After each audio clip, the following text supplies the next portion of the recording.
throughout the 2 days about how customers are really at the centre of everything, and they should be driving both product innovation and the experience that's delivered. So one of the things I want to start by asking you is, what do you think is actually customer loyalty? What makes a customer loyal? I think it starts. So loyalty comes from knowing your customers. So you need to have deep insight. I think most businesses in this region haven't actually conducted that deep review and insight. Because if you understand the customer segments, then you start to know a pen pick of what they look like and what their needs are and how they'll consume products and services, how they'll choose to buy, where they'll shop, what they expect in terms of service. And that's where you start. And if you understand that and you build around that in a number of ways, then you go on a journey to get to loyalty. The loyalty is just an outcome. It's an outcome for me of actually having a deep customer experience at every customer touch point. And it does involve changing the organisation to deliver it. Absolutely. I mean, Nawras actually is the winner of our Best Customer Strategy Award in the Telco World Awards last night. So firstly, congratulations. Thank you for that. You'll be driving that, I imagine. And one of the things, you mentioned a lot about understanding your customers. Do you think that's something that then, going forward, telcos are going to have to invest a lot more in data mining capabilities to really understand their segments and where their customers are coming from? Oh yeah, it's fundamental, absolutely fundamental that certainly in terms of the sort of forward-facing elements of any organisation, whether it's service, sales or marketing, everyone's got a view of the customer. And there's slightly different views you can look at, different data.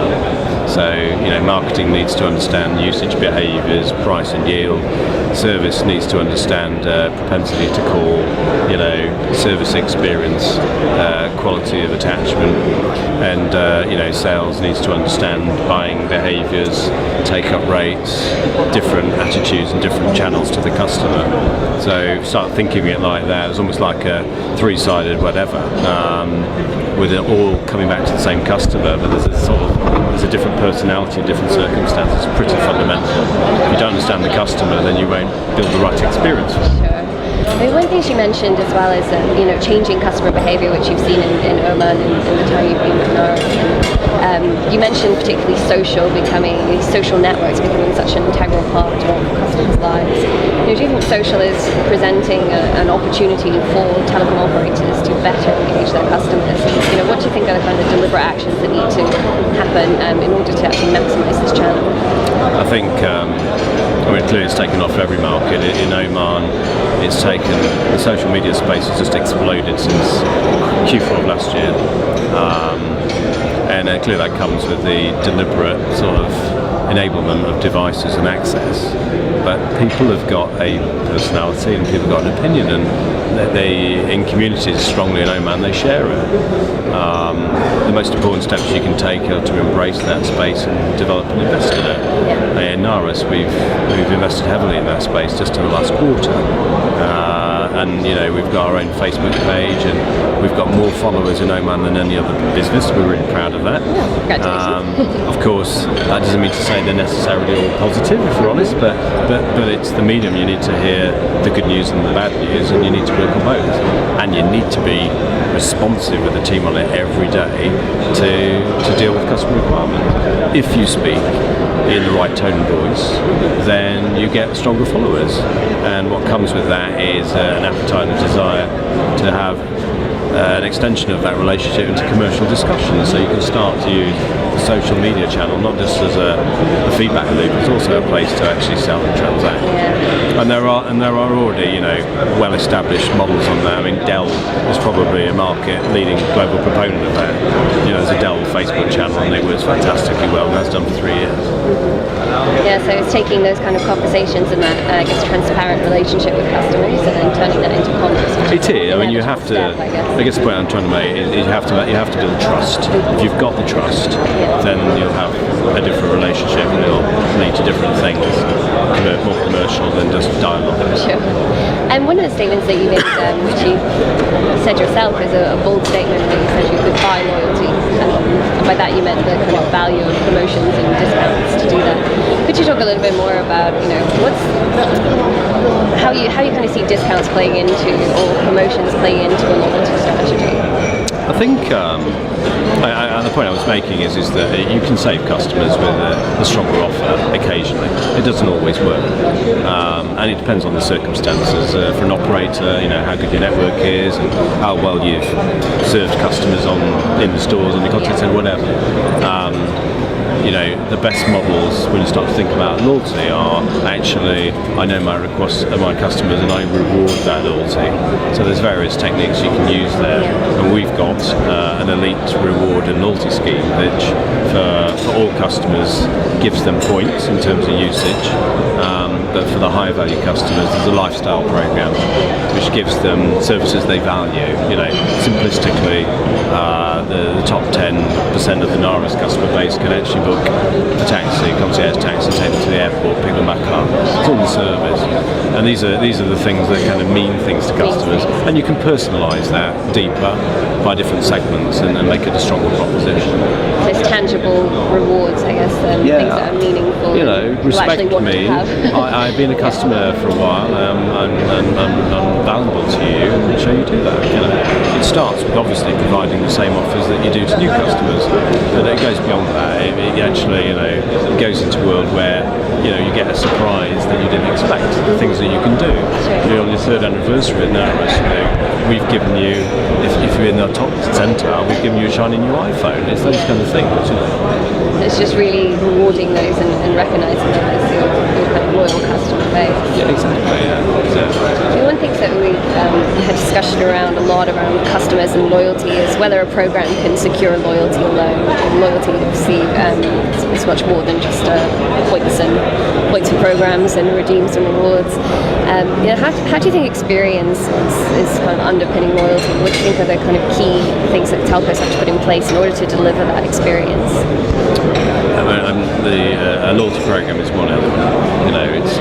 It's normally the traditional element people look at because they think that actually doing this will keep people happy.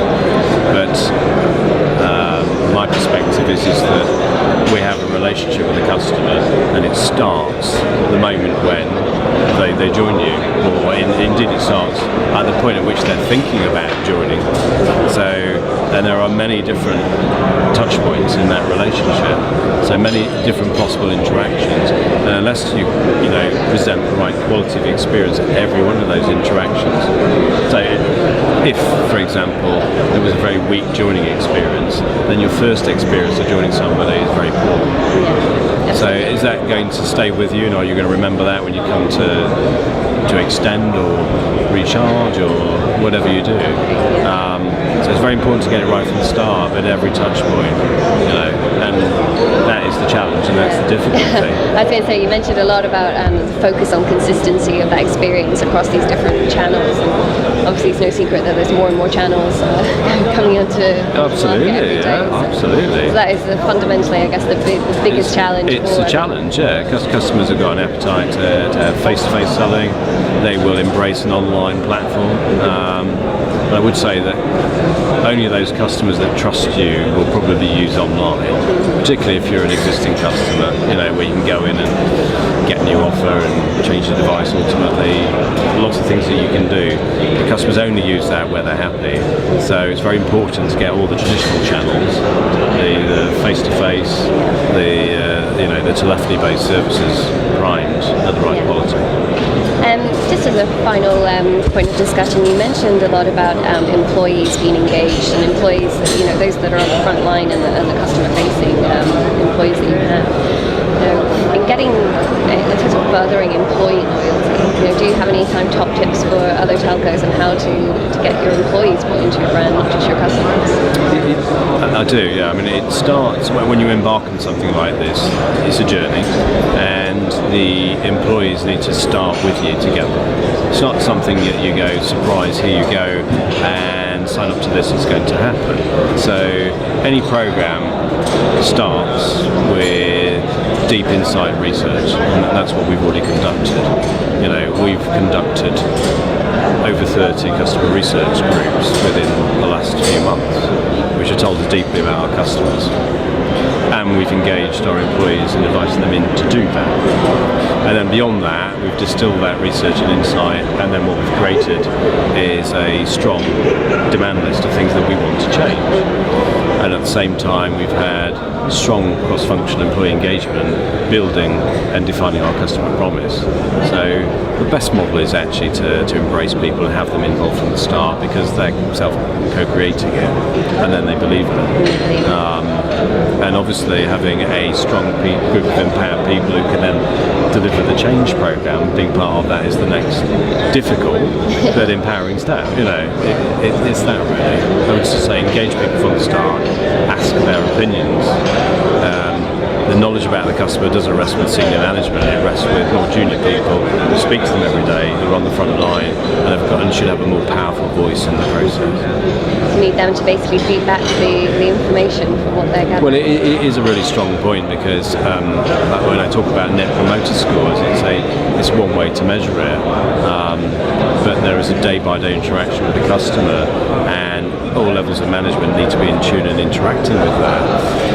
And indeed, there's a constant feedback loop of things that we would do, feedback we're given qualitatively, quantitatively, learn, deliver, optimise, and continuous cycle. The journey, just as a journey, it never ends, because customer demand and expectation will go like that. Constantly changing. It's got to constantly change. So it's not a destination, it's a journey. And there's a different way to embrace the customer and measure it. Well, it seems like Nawras are doing an excellent job of it so far, so best of luck with the rest of your customer journey. Thank you. And once again, congratulations on winning the Best Customer Strategy Award. Thanks very much. Thanks very much.